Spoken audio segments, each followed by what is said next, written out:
Good morning, world. Good morning, everyone. Today we have a special edition of Cedric and Brian as we commemorate 9/11 and talk about where you were on that special day. I'm Cedric. And I'm Brian, and this is Cedric and Brian.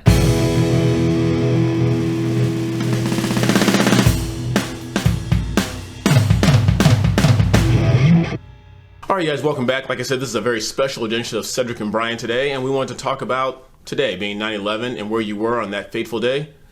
Brian, do you remember where you were?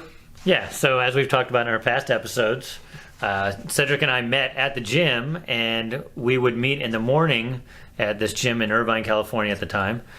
Cedric was away that week, or that day at least, and so I walked into the gym, and we used to go early back in the days when we could wake up early. And so it was early in the morning. When I say early, it was between 6 and 7, I think we used to go. And I walked in, and I hadn't turned the news on that morning, so I walked in, and on the TV at the gym, everybody was staring at the TV with these planes flying, or I asked, what's going on? They said, oh my gosh, there was an accident. Right. A plane flew into the building, and at that time, they thought it was just some random thing. And as I was sitting there at the gym watching, the second plane went into that tower, and I said, and that's when they started to mention that they thought it was terrorism, and I turned around and went home, and of course then we were riveted with our TVs, and it was just utter horror for that whole day. What caused it, or if there was an impact. So you have no idea right now? There's another one. Another plane just hit. Right. Oh my God! Another plane has just hit. It hit another building. Flew right into the middle of it. Explosion. We have another copy. There is the second plane, another passenger plane hitting the World Trade Center. Yeah. Well, how about you? Yeah, like so many other events that happened in America's history. I mean, when JFK got shot, MLK was shot. There's certain things that just resonate with you, and that gives you that, where were you when? Were you alive during those? Yes, I was. You're older than I thought. No, I wasn't alive then, but just like, where were you when certain things happened? Yeah, I was out of town. Like I said, I was doing fundraising for a college, and I was out of town at a fundraising thing in Bakersfield, California. And we're supposed to have a lot of students come by who were looking for colleges. And I remember that day, just no one showed up. Just like Brian said, the first plane hit, everybody thought it was just some fluke accident. And then when the second plane hit, everybody said, okay, this is a lot more serious than we thought it was. And everybody went home and stayed riveted to their TVs. And we just all remember that frightful day. And the important thing is, because when we grew up, of course, we learned about Pearl Harbor, but we weren't around during Pearl Harbor. But this was an event, we were adults during the time, and we don't want that to be forgotten, because for us, it's recent history, because as you get older, things seem to squish together. Of course, my son was 1 year old when it happened, and my daughter hadn't been born yet. So to them, it was kind of our Pearl Harbor. They didn't really know anything about it. They had to learn it in school. Right. And we just want to make sure that doesn't go away, and that we do remember it, and that's why I have this picture here.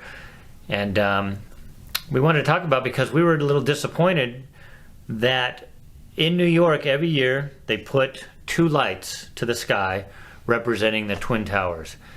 And this year Mayor de Blasio was not going to do that, and he was blaming it on the coronavirus. Right. And this is weird, especially coming from a man who pretty much allowed rioting and looting and pillaging to take place. But he said we can't get together, and it was basically just 40 workers. Yeah, it was only supposed to be 40 workers, and he was worried about these 40 workers having to put the memorial and lights together when, like Cedric just said, you saw him painting murals on the street with hundreds of people. So why can't you have 40 people? So, Again, just another reason.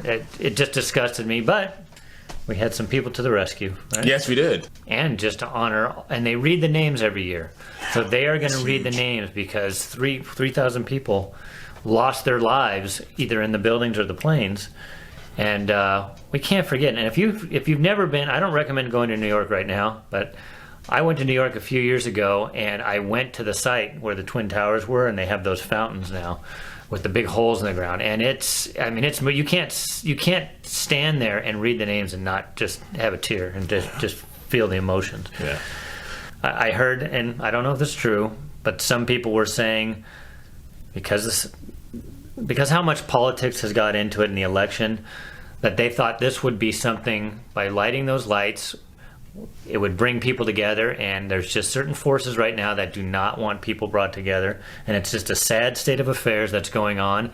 And thank God for this foundation and these people volunteering their time to make sure that these lights do go up, and that we see that, and then the people of New York and New Jersey see those lights in the sky. In fact, there's a group in New Jersey that's making sure that they're honoring it also by reading the names, and I'm so happy that it is happening. For a while I didn't think it was going to happen with the lights, and I'm glad they are. And they did a test run, and here's what the test run looked like of the lights last week, and it looks beautiful. And it does. So hopefully they put it on your local news. If not, I'm sure you'll find it online on some of the social media, to see those lights lit up in the sky, to make sure that we honor those that were lost. Whether you're a Republican or you're Democrat or Independent or Kanye West, you're part of the birthday party, no matter what your affiliation is, it's a shame that this is kind of being viewed as something that could be kind of polarizing and divisive. If something like this doesn't pull you together as people, then America is really in huge trouble. A lot more trouble than we thought it was. Yeah. So take some time, have a little moment of silence at wherever you are today. Take time to think about all those that were lost back in 2001. Yeah. How can you believe it's been that long? Like, seems like yesterday. 19 years ago, yeah. Seems like yesterday. I know. Again, we just wanted to make this a quick episode. For those of you who have younger nieces, nephews, young people in your family that don't know about this, show them this video and take some time to sit down and talk to them about it. But we thank you guys for watching. Make sure you like, subscribe, ring the bell, and make sure you share this video with everyone you know. Until next time, you guys be safe out there. Again, like Brian said, take some time to remember those who were lost on that fateful day. I'm Cedric. And I'm Brian. See you later.